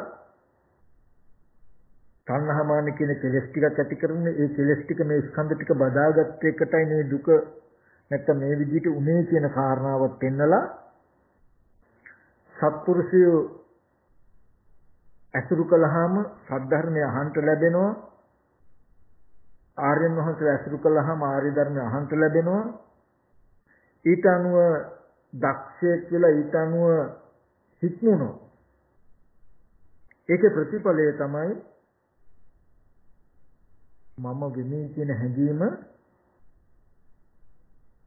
දුරු වෙනවා ගෙවෙනවා මම වෙමි කියන හැඟීම ගෙවෙනකොට දුරු වෙනකොට ඒ තෘෂ්ණා දෘෂ්ටි වශයෙන් මේ කයක විඥානේ දැඟෙන්නේ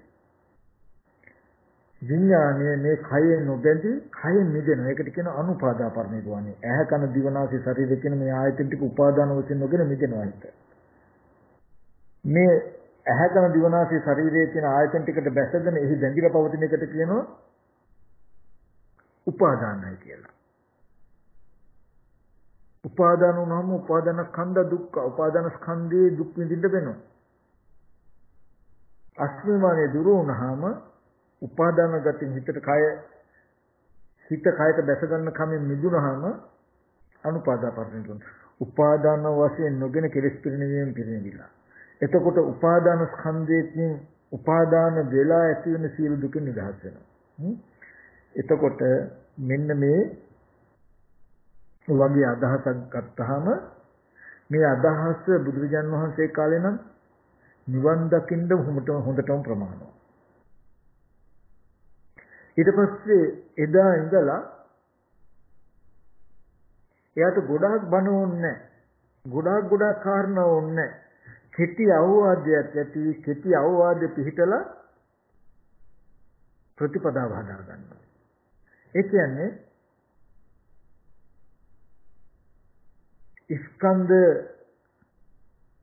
ස්කන්ධයන්ගේ අර්ථය ඉගෙනුවට පස්සේ ඉගෙනගත්තට පස්සේ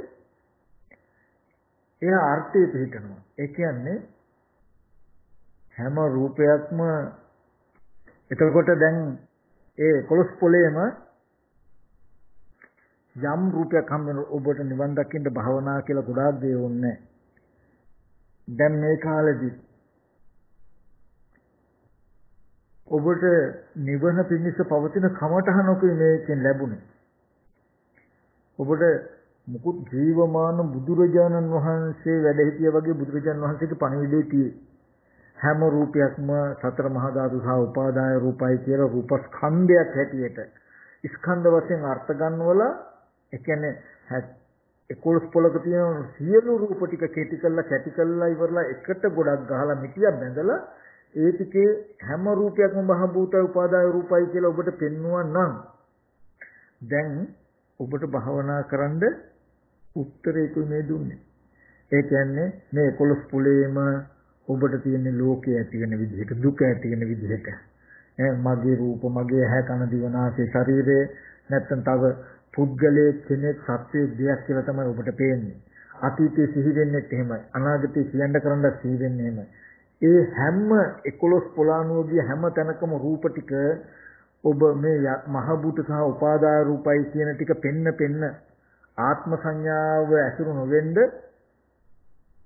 ආත්ම සංඥාවට හිත සිහි කරන හැම වාරයක් ගානෙම නෑ මහ භූත සහ උපාදාය රූපයි කියලා පෙන්නලා හිත පිළිගන්න නැත්නම් අර්ථ දක්වලා ওই විදිහට පෙන්වන්නකො බලන්න මේ ටිකක් ඉන්න කාලෙදි මොකක් වෙයිද කියන එක බලන්න දැනගත්ත දේට වඩා හාත්පස වෙනස් එකක් දැනගත්ත දේ අතනොහැර කරනකොට ඒ නිසා නිවන් දකින්න අමුතියෙන් ගැඹුරු බණ දහම් හොයන්න එපා ඇත්තටම මෙබඳු කමටහනක් හොඳටම ප්‍රමාණ මම මුලින්ම කියන්න හැදුවේ ওই ටිකමයි ඒ කියන්නේ බුදුරජාණන් වහන්සේ කාලේදී කෙටි අවවාදයකින් ආශ්‍රය කරගත්තා අද බණ දහම් වල අඩුව හින්දා නෙමෙයි අපි අර්ථය පිළිට ගන්න තියෙන අදක්ෂකම නිසා මේ දැන් ඔයගලන්ට ඇත්තටම නුවණක් තියෙනවා නම් පණිවිඩයක් දුන්නා මොකද්ද 11 පොලක තියෙන හැම රූපයක්ම මහ භූත සහ උපාදාය රූපයි කියලා මහ භූත කියන්නේ මොන අර්ථයකින්ද කියලා උපාදාය රූප කියන්නේ මොන විදිහටද කියලා මොකේ උපාදායද කියලා දුන්නා.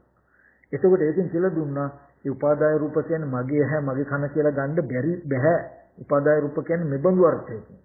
කය මගේ කියලා ගන්න බෑ මහ භූතයි කියලා කිව්ව මෙබඳු අර්ථයකින්. ඒ කියන්නේ මේ නිශ්චලලා මේ නැත්තම් මේ උගන්වන්නේ මට මේ 11 පොලකම තිබුණු රූප අනාත්මයි කියන එක නේද?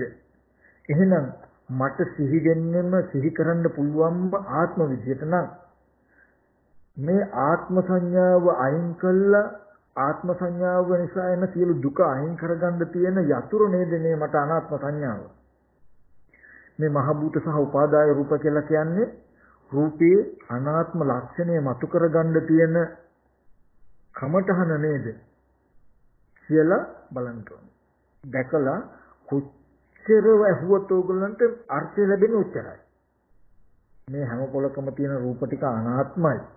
අනාත්මයි නම් අනාත්මයි කියන එකෙන් කිව්ව ආත්ම විදියට හිතන්න එපා, ආත්ම විදියට බලන්න එපා, ආත්ම විදියට පිළිගන්න එපා කියන එක නේද? මම මෙච්චර බණ ඇහුවත් අහපු එක පැත්තකින් තියලා තව පුද්ගලයෝ ගැනම සත්‍යය ගැනම ආත්ම විදිහට මම හිතා හිටියෝ. මම ආත්ම විදිහට හිතන හින්දාම ආත්ම සංඥාව මන් තුල තියෙයි. අනාත්මේ මට අවබෝධ නොවේ. අනාත්මයට ළඟ වෙන්නේ ආත්ම සංඥාවෙම තියෙයි. මොකද කොච්චර රූපය අනාත්ම වුණත් මම අරමුණු කරන්නේ ආත්ම විදිහට නම් කෙනෙක් කියලා න ะ. කෙනෙක් කියලා හිතන්න මට කෙනෙක්වම සිහි වෙයි, කෙනෙක්වම පෙනේ, කෙනෙක් එක්ක තියෙන සංයෝජන ටික තියෙයි. ඒ නිසා දුකද තියෙයි. මට කෙනෙක් පුද්ගලයෙක් කියන ආත්ම සංඥාව සිහිකත් කරගන්න බැරි වෙන්නේ ඒ නිසා තියෙන දුක ගෙවා ගන්න යතුරක් දුන්නා වගේ නේද මේ අනාත්මය උගන්වපු එක. බුදුරජාණන් වහන්සේ මේ දුක නැති වෙන හැටි කියලා දෙන්න පහළ වුණා ලෝකේ කියලා කියන්නේ මේ වගේ අනාත්ම සංඥාව භාවිතා කරන හැටි ඉගෙනුවා නේද කියලා අර්ථ ගන්නෙ නැති ඇයි. අර්ථ ගන්න. අරගෙන පැත්තකටලා ඉන්නකොට අතීතේ තමන් කටයුතු කළ පුද්ගලයෝ යාළුවෝ නෑදෑයෝ කියලා හිත සිහි කරන ගානේ නෑ අතීතය අනුව යම්තා රූප තිබුණා හැම රූපම මහ භූත සහ උපාදාය රූපයි කියලා තථාගතයන් වහන්සේ පෙන්වනවා නම් ඒක එහෙමමයි වරදින්න බෑ කියන තැනක හොද්දට පය ගහලා පිහිටලා නෑ මට ඒ රූපය ආත්ම විදියට සිහි කළාට ඒ රූපයේ යථාර්ථය අනාත්මයි නේද කියලා හොද්දට සතර මහා ධාතු සහ උපාදාය රූප බව අනාත්ම බව හොද්දට විවර කරලා පෙන්නන්න. අර දැන් මම කිව්වා වගේ නෙමෙයි ඊටත් එහා අනාගතේ මම අහවලා ඉන්න දිහට යන්න ඕන, නංගිලා ගෙදරට යන්න ඕන, යාළුවා ගාවට යන්න ඕන කියලා හිතනකොටම වෙනද වගේ එහෙම හිතලා පුද්ගලෙක් ගාවටම යනවා, පුද්ගලෙක් නෙන්න එතෙන්ට යනවා කියන තරකින් තියන්නේ නැතුව යාළුවා ගාවට යන්න ඕනේ, නංගි ගාවට යන්න ඕනේ, මල්ලි ගාවට යන්න ඕනේ කියලා හිතනකොටම නංගි, මල්ලි, යාළුවා කියලා හිතන තැනක නෑ මම ගිහිල්ලා හම්බ වෙනවා කියන තැනකද තියෙන ඒ රූප වල යථාර්ථය මෙහෙමයි නේද කියලා බලන්න. දැන් කෙනෙක්ව සිහි වෙනකොට මෙහෙම ඉඳගෙන ඔබට කාව හරි සිහි වෙනකොට සිහි වෙන රූපය බලන්න. ඇහැට පෙනෙනකොට පෙනෙන දේ එක්ක පුද්ගල භාවයෙන් හිතන්න ගනුදෙනු කරන්න ඉස්සෙල්ලා හිතද්දි ගනුදෙනු කරද්දි යටින් නුවණින් මේ රූපය අනාත්ම ධර්මතාවයක් නේද තියෙන්නේ කියලා නුවණින් බලන්න. සද්දයක් ඇහෙනකොටම ඇහෙන සද්දේ අනාත්ම ගතිය ඉබේම තියෙන ඇහෙන සද්දයක් එක්ක කෙනෙක්ගේ සද්දයක් කියලා කෙනෙක්ව සිහි වෙනකොට සද්දේ අතහැරලා සද්දයක් ආපු කෙනා කියන තැන අනාත්ම හැටියට බලන්න. එතකොට සද්දේ අනාත්ම වේ ඉබේම. කෙනෙක් ජීවිතවල දුන්න කැම ටික රසයි කියලා හිතනකොට රසට විල දුන්නු කෙනාව අල්ලගන්න. එතන කෙනා කියන ටික අයින් වෙන්න බලන්න. ඇඟට ස්පර්ශ වෙන කෙනෙක්ව ස්පර්ශ වෙනකොට ස්පර්ශයට කෙනෙක්ව අහුවෙච්ච තැන කෙනාව අල්ලගන්න. එතන අනාත්මයි කියලා බලන්න. එතකොට ස්පර්ශය අනාත්ම වෙයි. ඒ විදිහට මේ ස්පර්ශ ආයතන 6ට කුමන හෝ අරමුණක් නිසා පුද්ගලයෙක් සත්‍යයක හම්බ වෙනවා නම් හම්බ වෙන හැම තැනකම සිහියෙන් ඉඳලා අනාත්ම සංඥාව භාවිත කරන මහ භූත සහ උපාදාය රූප බව පෙන්වන්න. එහෙම පෙන්න හොඳට සත්‍ය නිමිත්තෙන් හිත වඩනවා. සත්‍ය නිමිති තියාගෙන ආනාපාන සතිය වඩනවා. සත්‍ය නිමිති තියාගෙන මෛත්‍රී භාවනාව හෝ කරනවා. කළා අර විදිහට රූප වල ආපහු ටිකක් හිතනවා. රූප වල ඇත්ත හිතනවා. ආපහු සත්‍ය නිමිති තියාගෙන ආයෙත් වඩනවා. මේ විදිහට සාමාන්‍ය ජීවිතයේට එන තැන දක්වාම කෙනෙක් පුද්ගලයෙක් කියලා තොර තෝංචයක් නැතුව පුද්ගල භාවයෙන් හිතපු ශේෂ්ත්‍රය තුල ඒ හැම පුද්ගල භාවයක් තිබුණ තැනකම තියෙන අනාත්ම ලක්ෂණයක් කියන එක මෙනෙහි කරන්ඩ මේ දකින විදිහට මෙනෙහි කර කර අර්ථය අල්ලලා දෙන්න. බලන්න ටික දවසක් යනකොට කොච්චර ලොකු අර්ථයකටපත් වෙයිද කියලා. ඒ නිසා ඒ ටික තමයි අද දවසේදී මට කියලා දෙන්න වෙන්නේ. මේ වගේ බුදුරජාණන් වහන්සේ කාලෙකදී පොඩි අවවාදයක අවවාදයක් හොඳටම ඇති අර්ථය පිටව ගන්නවා. අද දවසේදී අපිට අධිගම නොලැබෙන්න හේතුව වාසනාව නැතිකම නිසා නෙමෙයි වචනයක අර්ථ ගන්න තියෙන අසමර්ථකම නිසා කියලා. මේ වගේ අවවාදයක් දුන්නාම මේ අවවාදය තුලින් ක්ෂණිකව අපි අර්ථය පිළිතියම මේ කිව්වේ හැම රූපයක්ම මේ 11 තුලකම තියෙන හැම ධර්මතාවයක්ම අනාත්මයි කියන එකෙන් කිව්වේ ආත්ම විදියට හිතන්න එපා. ආත්ම විදියට පිළිගන්න එපා. ඒ හැම ආත්ම විදියට හිතන තාක් පිළිගන්න තාක් ආත්ම සංඥාව දුරු වෙන්නේ නැහැ, අනාත්මයට ලං වෙන්නේ නැහැ. ආත්ම සංඥාව නිසා එන දුක විඳින්න වෙනව නේද කියන උත්තරය නේද? මේ අනාත්ම සංඥාව ඉගෙනන්නේ මේ අනාත්ම විදිහට බලලා මේ ධාතු විදිහට බලලා ආත්ම සංඥාව අතහැරලා ඒ නිසා දුක ගෙවා ගන්න දුක නිරුද්ධ කරගන්න කියන එක නේද? එහෙනම් ප්‍රතිපදාවක් හැටියට අත නොහැර දුක නිරුද්ධ කරන ප්‍රතිපදාව. දුක් නැති කිරීම ප්‍රතිපදාවක් හැටියට මොකද්ද මේ ධාතු සංඥාව මම වහිතාකට යුතුයි නේද කියලා අර්ථ ගන්න. චතුරාර්ය සත්‍ය කියලිම තියෙන්නේ. ඒ නිසා උන් ওই විදිහට හැමදෙනාම නුවණින් මෙනෙහි කරලා බලන්න කියලා මතක් කරනවා. හොඳයි එහෙනම් කල්පනා කරගන්න මේ සියලු ආකාරයෙන් පහල කරගත්තා මේ සියලු කුසලයන් ලෝක්‍ය සම්බුද්ධ ශාසනයත් ඒ වගේම වාපසිලු ජනාවත ආරක්ෂා කරන්නා වූ ශාසන මාමක සම්මා දිට්ඨි සිළු දෙවියෝ මේකින් අනුමෝදන් වෙත්වා දිගන්නේ දිවිසිරු වඩා වර්ධනය කරගන්න දිවිත් පතන බුද්ධිකින් උතුම් වෙන සංසිද්ධා කියලා අපි දෙවියන්ට පින් අනුමෝදන් කරමු. ඒ වගේම නමින්සේ කාල යාත්‍රා කළා වූ යම්තා ඥාති ගණ සමූහයක් සිටින මේ සිය ඥාතින්ද මේ පින් අනුමෝදන් සුඛී සුවපත් වෙන සංසිද්ධා කියලා අපි පින් අනුමෝදන් කරනවා. ඒ වගේම මේ රටේ මේ වගේ යම් විශේෂණයක් ඇති වෙලා තියෙන අවස්ථාවක මේ වගේ ජන සමාජයට යම් පීඩාවක් කරදරයක් වෙලා තියෙන මේ මොහොතකදී අපි අද දවසේ සිද්ධ කළා වූ මේ මහා කුසල ධර්මයන්ගේ බලයෙන් ඉක්මනට මේ රෝග පීඩාවන් දුරු වෙලා නිදුක් නිරෝගී සුවපත් මානසිකත්වයක් ලෝකෙට නැති කරගන්නට පුළුවන් වේවා ශක්තිය ධෛර්යය ලැබේවා. මේ නිබඳු කුසල ධර්ම මේ සඳහා සමස්ත ජන සමාජයටම ලෝක ධාතුටම ආශිර්වාදයක් වේවා කියලා අපි මේ මොහොතේදී ආශිර්වාද කරමු. මේ සඳහා සම්බන්ධ ඔබ ප්‍රසිද්ධ දිනාට මේ කුසලයේ උතුම් නිවන් පිණිස හේතු පාරමිතාවක් වේවා කියලා ආශිර්වාද කරනවා. හැම දිනකටම තේරුම් ගන්නයි.